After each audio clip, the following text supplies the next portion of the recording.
Here's something to think about. The average person will sleep 26 years in their lifetime.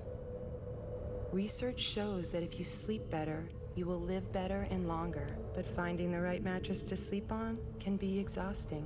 At Mattress Warehouse, you simply lay back, relax, and let science find your perfect bed. Welcome back. Here's your bed match. Thank you. Bed Match, only at Mattress Warehouse, where sleep happens. Breaking now at 11, a deadly crash, a helicopter plummeting into New York's East River. The dramatic images coming in tonight, and now we're learning why the chopper was out in the first place.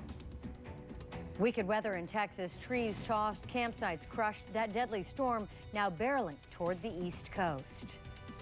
And the Storm Watch 7 team tracking the potential for some wintry weather, what you can expect for your Monday. And this. It's been a hard few years. Back in business now, though, a neighborhood institution reopens after a damaging fire and devastating flood. From ABC 7 News, this is a breaking news alert. Breaking right now as we come on the air, a helicopter crashes into New York City's East River, killing at least 2 people. This chopper went down around 7 tonight and then tipped over, going belly up in the water. Now we're learning it was a private charter hired for a photo shoot. Several bystanders watched in horror. ABC's Aaron Katursky has the very latest. This dramatic video showing the moment a private helicopter lost control Sunday night, crashing into the East River here in New York. We heard something and we It's a really big crash. Yeah, we looked back at the water and there was something floating on the water. They're going to be putting rescue divers in the water.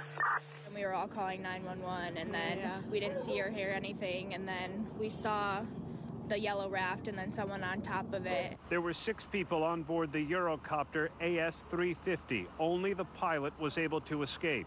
The pilot freed himself. The other 5 did not. So police and fire divers entered the water and removed the other 5. The skies over New York City constantly buzz with helicopters carrying tourists and business people and others. Crashes are not uncommon. In 2005, there were 2 separate incidents the same week. A salvage crew has been called in to pull the wreckage from this dark, murky water. The NTSB is sending a team here to determine what caused the helicopter to crash. At this point, it looks to be an accident. The pilot has been able to talk to investigators. Aaron Katursky, ABC News, New York. Also breaking tonight, one person is in critical condition after a house fire in Prince George's County. This happened in the 4200 block of Monroe Street in Brentwood. Officials say the person was pulled out of the house unconscious and then taken to the hospital. The fire's now out. We do have a crew headed to that scene. Stay with us for any updates on air and on the ABC 7 mobile app. 7's on Storm Watch tonight as a late winter storm is rolling up the coast. Some in Texas are cleaning up after severe weather there. At least 2 people are confirmed dead. Straight line winds toppled trees, sending them crashing onto homes and tents at a campsite. The storm also packed golf ball-sized hail and heavy rain. Tonight here in our area, the Storm Watch 7 team tracking the potential for some wintry weather. Meteorologist Brian Vandergraaf is breaking down what we need to know for Monday. Brian, any clarity yet? I'm looking to be clear in my mind here with this system, and I got to tell you, the more I look at it, the less impressive this system looks, Kimberly, as we head into your Monday. Unless you're far south and west in the mountains, I just don't think it's going to be a big deal for us around here. 40 degrees outside downtown right now. We will cool off into the 30s and 20s later tonight. Watching this area of low pressure through the portions of the Midwest that'll be sinking southward, fetching in some moisture from the south as well. And these will all come together and develop a new system off the coast, which has potential to wallop portions of New England. But for us, we're going to be kind of caught in between here in the metro area. And right now, the closest advisories we have are down to our south and west, down towards Page County, Madison County, and for portions of Shenandoah County as well. That's in effect from 4 a.m. tomorrow until noontime. So what do I anticipate? Tonight, clouds, a cool start to your day tomorrow, but by midday, early afternoon, some spotty light rain and snow, mainly in grassy areas. As we look at our futurecast here, I want to take you forward in time tomorrow. The morning rush good to go. Even at 10 o'clock, we're still dry. By middle of the afternoon, maybe a little bit of spotty moisture moving in, but at this point, looking less like an issue around here locally. and more so just a cloud maker and maybe some wet pavement. We'll talk more about this and potential for some warmer air down the road coming up with that 7-day forecast. All right, well, whatever's coming our way, VDOT says it is ready. Crews were out pre-treating roads today, and they have vehicles on standby. For the latest forecast at your fingertips, download the free Stormwatch 7 app to your phone or your tablet. A crash investigation is underway in Anne Arundel County. Right now, we know one person has died after a two-car crash on Bush's Frontage Road. 2 men have life-threatening injuries as well, and 4 others also injured, including a pair of 7-year-old girls. This wreck backed up traffic for quite some time on Route 50. New at 11, the White House unveiling President Trump's plan to combat gun violence in schools. This comes nearly a month after the deadly school shooting in Parkland, Florida.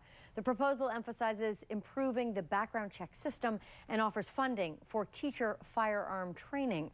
Mike Carter-Canine live now at the White House with the details just released in the last hour and a half, Mike? Yeah, Kimberly, and the president's plan, we should stress, does not include a federal push to increase the minimum age for purchasing assault weapons from 18 to 21, nor does it include universal background checks, which he himself had supported and advocated for even during public meetings in recent weeks. The White House wants to create a new federal commission on school safety that will examine various proposals, including age restrictions, part of a longer-term look at school safety and violence. The president has been clear that he does support raising the age of to 21 as federal policy for certain firearms. Again, there's going to be recommendations to states, a task force. The president has faced mounting pressure from the NRA and gun rights advocates to back away from those age restrictions. We're saying you're responsible enough to get out there and fight for our country with a gun. So how can a sportsman not be allowed to use a gun? The Trump administration's plan also directs the Justice Department to help states and local law enforcement provide rigorous firearms training to specifically qualified volunteer school personnel. But that controversial idea faces opposition from Democrats and teachers' unions. We need less guns in our society, not more guns. Teachers need to be worried about teaching. I wouldn't want a gun in my room for a student to take and open fire and it be my fault because it was in my room and it was in my possession. President Trump is also calling on states to pass court-issued temporary risk protection orders so police can take guns away from dangerous people. He also wants to see better collaboration between mental health providers, schools, and law enforcement. Reporting live at the White House, Mike Carter-Canine, ABC 7 News. Schools around the country are bracing for students to walk out this Wednesday, a month after the Parkland shooting. Organizers are calling for a 17-minute walkout, 1 minute for each victim. The goal is to demand congressional action to make schools safe. Dozens of colleges and universities are assuring high schoolers that their participation will not affect their chances of getting admitted. New tonight, a fixture in Silver Spring since the 1930s is back open.